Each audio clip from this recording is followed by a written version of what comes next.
Hello, my wonderful people. Good morning to you all, and I welcome you all to this early morning broadcast. Here the breaking news. Mazi Nnamdi Kanu is speaking. Does Nigerian constitution still guarantee the independence of the judiciary? This news is coming to you this early morning from the DSS. That's the Department of State Service in Abuja. This one is speaking by Mazi Nnamdi Kanu. He's trying to ask the judiciary in Nigeria if they still have an atom of independence, or do they still depend on the ruling class to make their decisions. So this one, that's what we take CM this morning.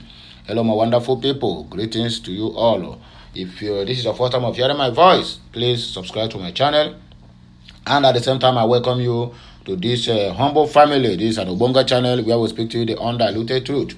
The Obonga channel where you will hear the truth and nothing but the truth. We don't compromise and we don't give propagandous news. Every news you hear from this platform is the truth and also nothing but the truth. So my wonderful people, please tighten your seatbelts as we take the other headlines. Breaking news, this one is coming from P2B. It don't raise alarm because APC is still doing everything humanly possible to make sure that they frustrate disobedient movement and also the matter in the tribunal. In other words, because of the word that Pa Adeboye said the other day, a lot of APC have gone hiding. Before they used to say that Labour Party supporters are just 4 people in a room tweeting. Now they don't hire 4 people in a room also to abuse and insult dignitaries in Nigeria if they make any single comment, and they will claiming to be obedient why they are not. In other words, they are APC that are doing all this. Exactly what they said when P2B was pulling the wave. They say, "Oh, P2B is only internet president." Even until tomorrow, they still never believe what their eyes see at this just concluded the selection. Because then they will say, "Oh, it's 4 people inside the room tweeting, making all sort of noise." But that some 4 people now is the one that is giving the sleepless nights at the election petition tribunal. So they have gone to that same forum, 4 people in the room now, abusing people. One, they started from what do they call it? This Nobel laureate Wole Soyinka. After they go to Adeboye, now they are doing all sorts of things to make sure that they frustrate the movement of obedience. But it won't happen. Look at this breaking news. Adeboye, they are pretending to be obedient so they can insult eminent personalities. P2B raises alarm over what is happening in this so-called country. Ex-Nigerian minister nabbed for fraud, 22 billion naira fraud. Our politicians and ministers, they have grown to the extent of now their corruption now is not in millions. Why are they doing that? Let me tell you the truth. Why they are always involved in a multi-billions of fraud? Because when you take millions, they will sentence you to jail. But when you thief billions, when they catch you, you settle people as he thief 22 billion now. Maybe at the end of the day now, he will have only 10 billion left for him. He will use the 12 billion that remained and settle the dignitaries and the people who indict him. And that will be the end of Solomon Grundy. That is the truth. So that is why in the government they have this saying, if you want to steal in billions, so that when they catch you, you have enough to settle. Yes. And even Rotas Okorocha was indicted over billions of naira. I don't think that EFCC will have the right to do that thing. He will be in his bedroom, make calls, and they will turn them back and collect their own share. But simply because he refused to give up to them or to their pressure, because the money involved is a little money, 1.2 billion and 2.1 billion. Accountant General of the Federation, who nearly sieved Nigeria dry, over 109 billion. So far, only 30 billion have been made public, was recovered. Then what happened to 79 billion naira in his possession? He have settled every nooks and crannies. Then, my brother, that is the end of the case.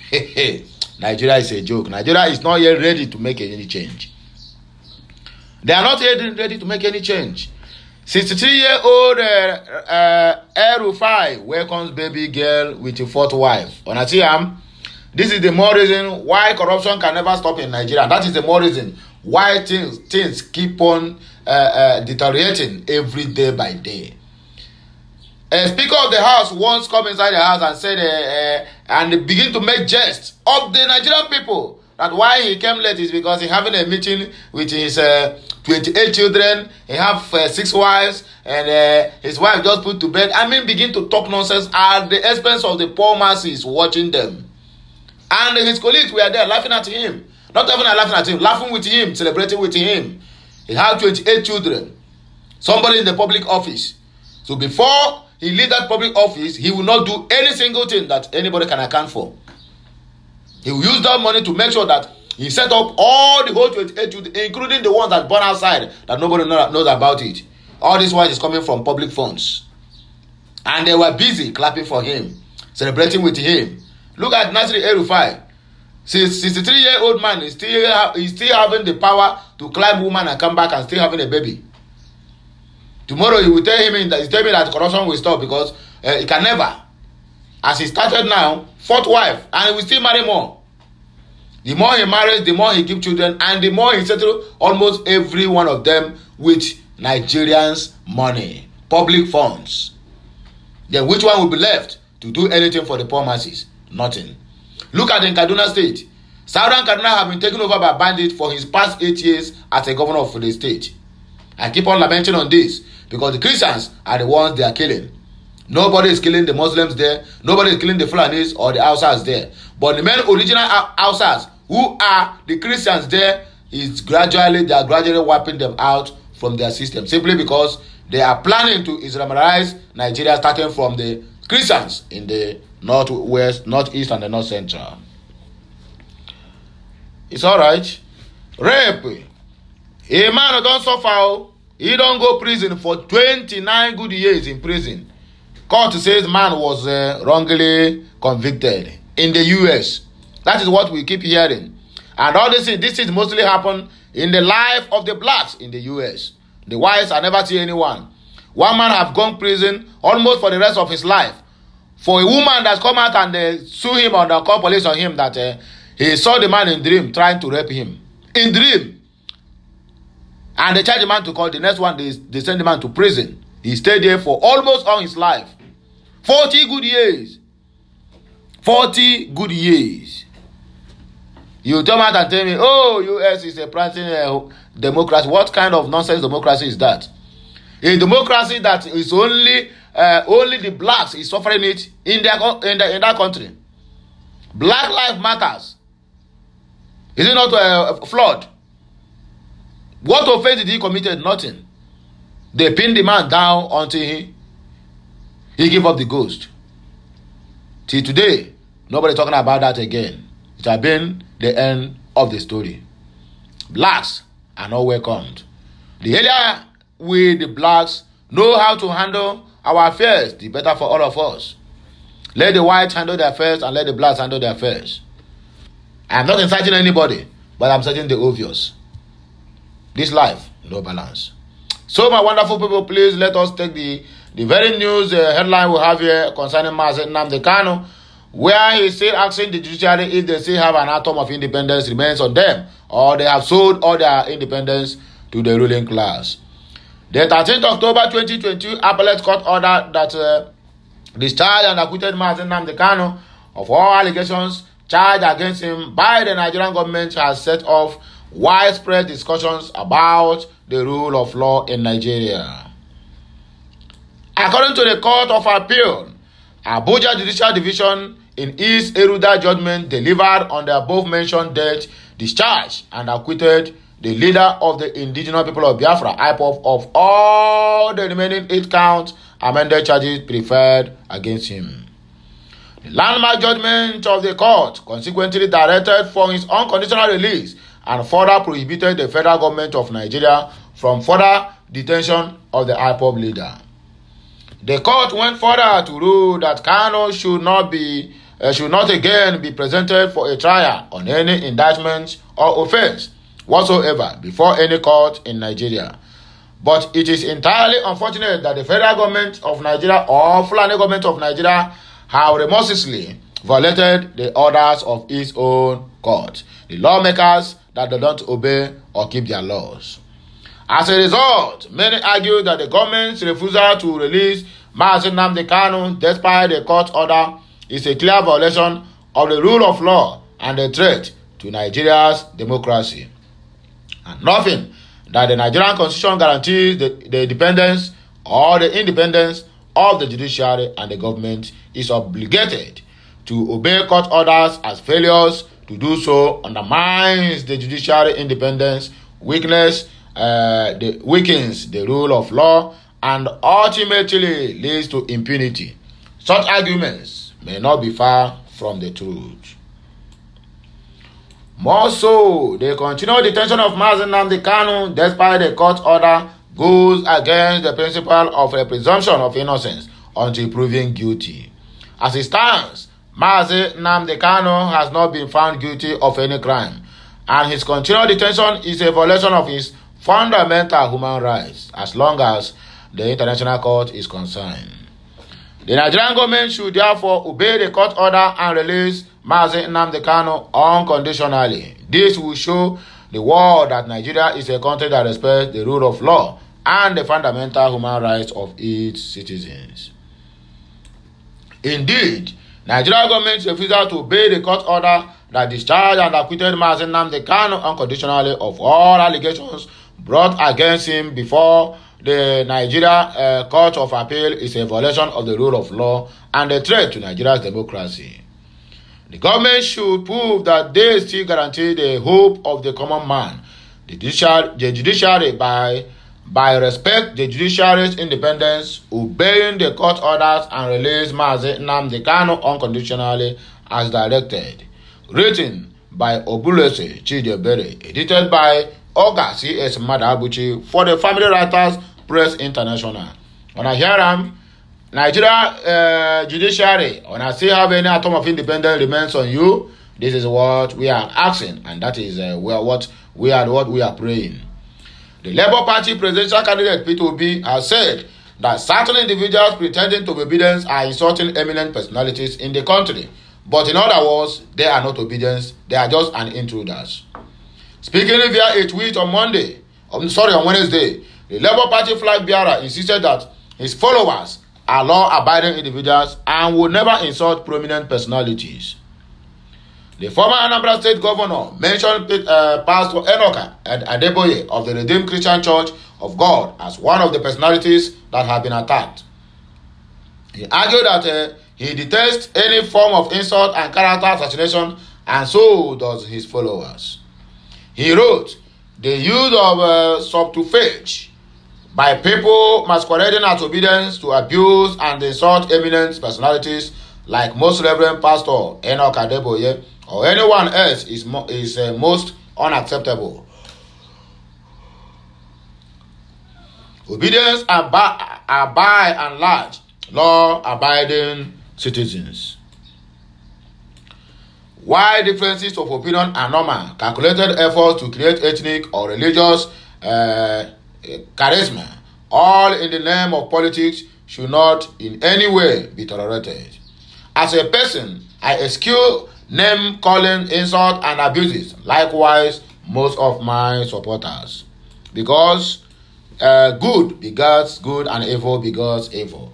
APC represents evil in Nigeria, and that is why whatever they are doing, if you will find out that anything that got to do with obedience, once this thing has happened, when Pastor Adeboye made that statement he made that Tinubu will fix Nigeria by the special grace of God, the APC is the one that tweeted and attacked him, and the first person that will react to that will be Bayo Ononuga, FFK, and Festus Akpamo.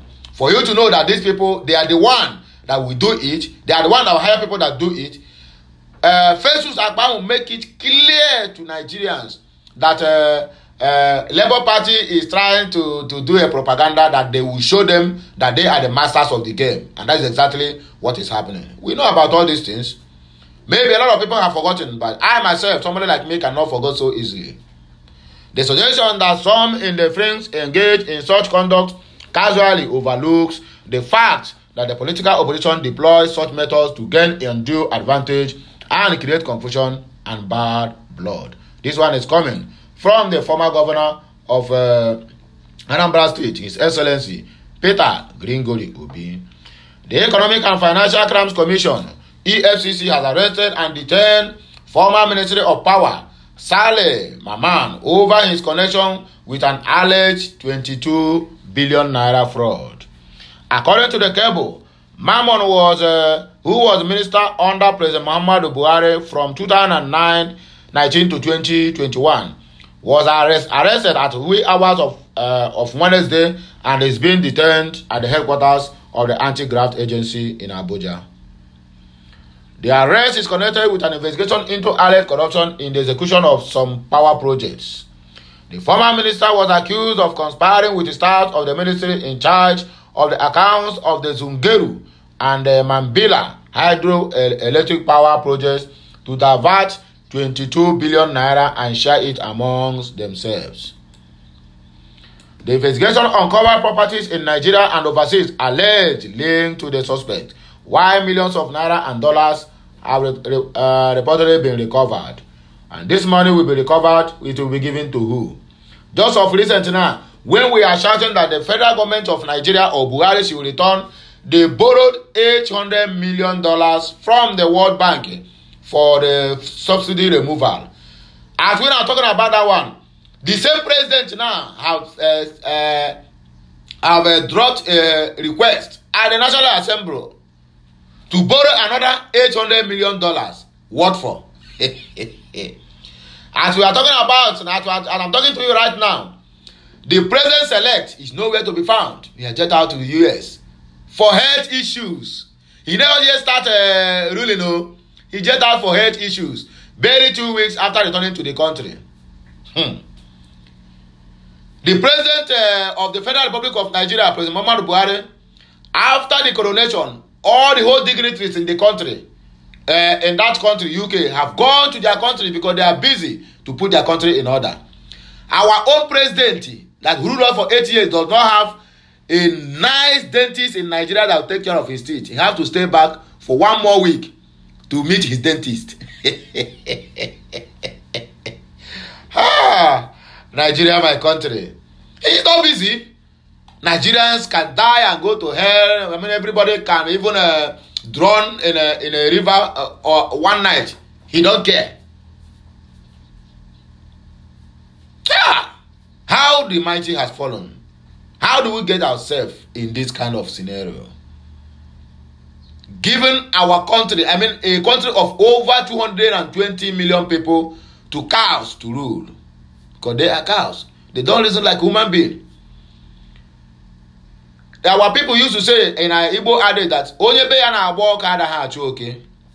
A man whose house is on fire does not chase a rat. But Nigerians, their president, the ministers, even those ones who have said they elected them to rule the country are busy chasing rats when their house is on fire. What a pity. Nigeria, on our way done. 63-year-old El-Rufai welcomes a new baby with a fourth wife. The governor of Kaduna State, Nasir El-Rufai, has welcomed a baby girl at the age of 63.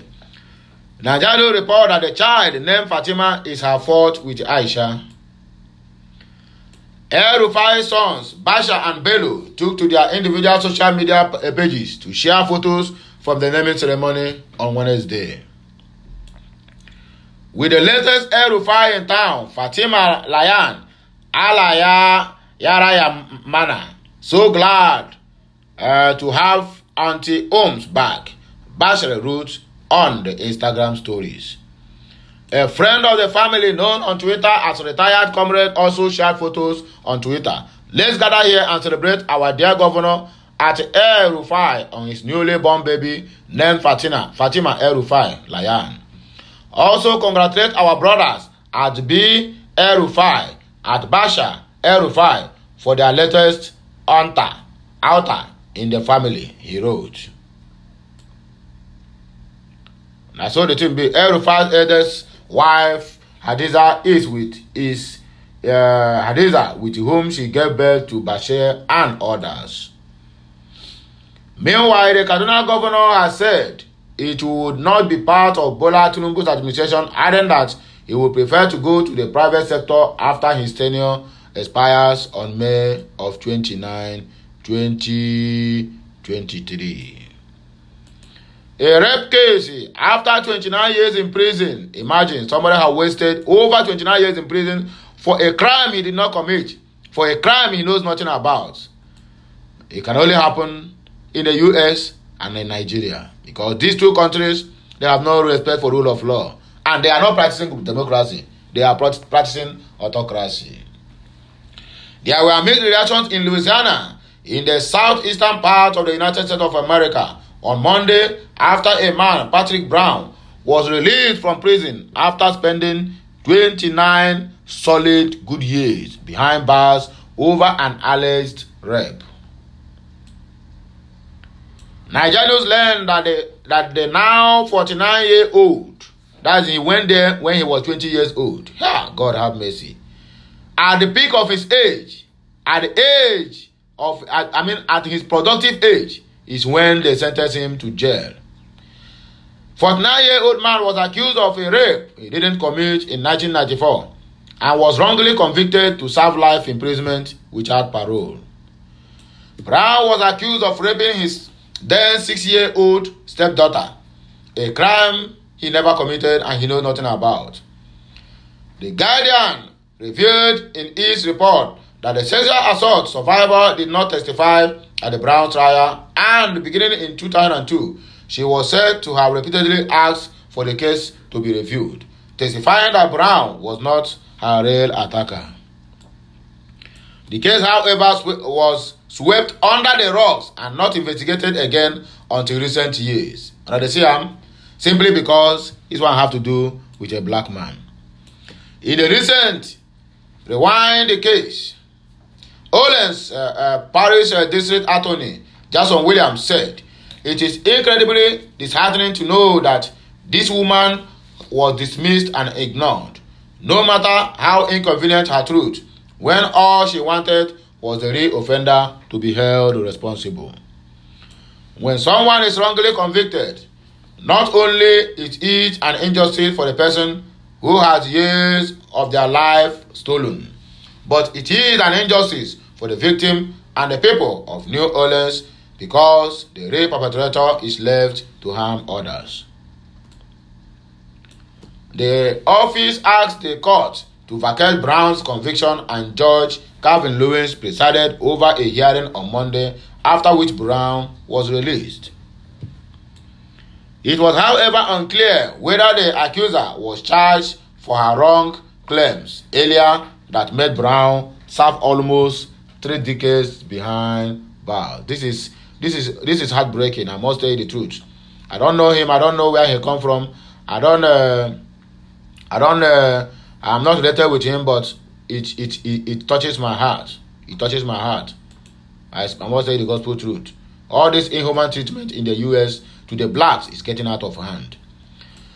Already hear this one, how former US agent warned the UK about Ike Ekweremadu. This one is the last news we are going to take for this morning. An expert on Nigeria at the US State Department of Bureaus of Intelligence and Research, Matthew Page, had reportedly warned the United Kingdom's National Crime Agency of the activities of the former Senate President Ike Ekweremadu before his organ trafficking case came to light. Recall that Ekweremadu was May 5th sentenced to 9 years and 8 months in prison by an Old Bailey court, while his wife Beatrice was sentenced to 4 years and 6 months for the same offense, after being found guilty alongside their doctor of attempting to convince doctors at the Royal Free Hospital to perform an £80,000 kidney transplant on the donor, who was presented as the cousin of their daughter, Sonia. According to the report by UK Guardian, Page, an associate fellow at the Chatham House, had alerted the UK authorities to investigate the illicit affairs of Ekweremadu before he was jailed. Page said that the UK could have avoided the historical case of organ trafficking if the authorities had swiftly acted on his warnings about Ekweremadu. Page, in a partnership with the UK Department for International Development, examined how Nigerian politicians, including Ekweremadu, use unexplained wealth to buy millions of pounds worth of properties in the UK. They will not indict him. No, for where? After all, Design Madeke is still living in the UK. Why Nigeria declare him wanted? Why can't UK release her? They cannot. Because they are getting taxes from all their illicit wealth in their country. He also investigated how some politicians used funds acquired over the years to sponsor expensive private education for their children. The report said he found that in a 12-year period, Ekweremadu would have made about £339,000 as a political office holder, including his stint as deputy president of the Nigerian Senate. But in that period, he bought 3 properties, 2 in London and 1 in Cambridge, worth £4.2 million. The Old Bailey had that Ekweremadu had an international property portfolio worth more than £6 million. Page supplied the NCA with a dossier of information about how Ekweremadu had used unexplained wealth to fund his UK activities. Despite the warnings and financial red flags raised in the dossier, Ekweremadu's organ trafficking plot went undetected until a young street trader from Lagos, whom he had brought over, fled to Stanley's police station in Surrey in May 2022 in fear for his life. So, my wonderful people, when I don't hear them say, it don't take where the US, they won this UK about Ekweremadu, made them investigate this man, made them try to know where he's getting all this money he's using to purchase all these properties in the UK. As a serving minister, he said that over 12-year period, that is 12 calendar year, 12 calendar month, that is 1 year. 12-year period, over 12-year period. And Ekweremadu, what he will make as of his salary is £339,000 as a political office holder in Nigeria, including his stint as the president or deputy president of the Senate, Nigerian Senate. But within this period we are talking about, Ekweremadu have acquired properties that worth over £4.2 million. The question is, where is all this money coming from? That is the same money that's supposed to be used to erect a very good hospital in Nigeria. That is the money that's supposed to be used to erect a very good hospital in his own constituency. At least, when any of his children or him himself is not feeling okay, he will go there to get himself or his family members treated. But look at it. Are we talking about the president of the federation who went for a coronation and still remained there? That in Nigeria, all the whole dentists we have in the country, all of them is Asanwo. They're not qualified to check the president's teeth. If na teeth go to a bit teeth cow, we go just use them to replace the one that is not doing well. That is the truth. The water have already spoiled right from the beginning. So who are you going to hold accountability? Who are you going to hold accountable? Because almost all this whole shenanigans in the government house, all of them know their secrets. That is why you find it very difficult to break that carcass. I know your secret, you know my secret. So no one will probe each other. Things keep on spoiling. The country keep on wallowing in poverty. The country keep on going down on daily basis. Which one are we going to say? Which one are we going to leave? Nigeria is a total joke, and that is why you find out that we have a lot, many comedians than in other sectors of the country, because Nigeria alone is a joke. You can as well hear it from other African countries. Nigeria is being created in a joke. After all, Minister and whoever that give us this Nigeria, after their own intercourse that they had overnight, they come out and said, the woman come out and said, oh, out of her happiness that this country will call Nigeria. And that is how we became a country without focus, without anything to show for, other than other than thieving, laundering. At the end of the day, no one is being prosecuted and no one is being fight for. Nigeria, on our way done. So my wonderful people, the lovers of freedom and lovers of mankind, I think that here we have to put a stop to this our broadcasting this morning, because they said it's a good morning that they brought about. How are you? So it's only Nigerians that do things that will make people like us talk on non-stop. Keep on talking almost every now and then. But you know, but we will not keep our mouth shut. We cannot stop talking. That is what we have been as we have signed for. So my wonderful people, please, as you are watching, I know you are subscribing. As you are subscribing, I know you are sharing this message, and I are sharing. I know you are commenting and also liking, so that YouTube can also as well recommend my video to anyone out there. So have a nice day. I'm signing out to make another day, enjoy another day, and make sure that this video get to every nooks and crannies of this very country called Nigeria, because a lot of things is happening, you know, and a lot of things we need to be done to put this country in order. Only if the judiciary will agree to do their work the way it's supposed to be, because this country is too big to be handed over to a very sick man who barely come back 2 weeks ago. He came back early this month. This month of Abi. Yes, he came back early this month. Now he has jet off again for what do they call it? For medical checkups. That is what we keep hearing. He don't yet carry the problem of just ordinary confusion in their midst about which region we take the zoning of Senate President and the Speaker of the House. He run off. He said he's tired. He cannot listen to all these things. Nigerians, on our way done. So my great people, please, we're gonna keep sharing. May the Almighty God bless us, the Father, the Son, and of the Holy Spirit. I'll be right back again to give you more news. Thank you.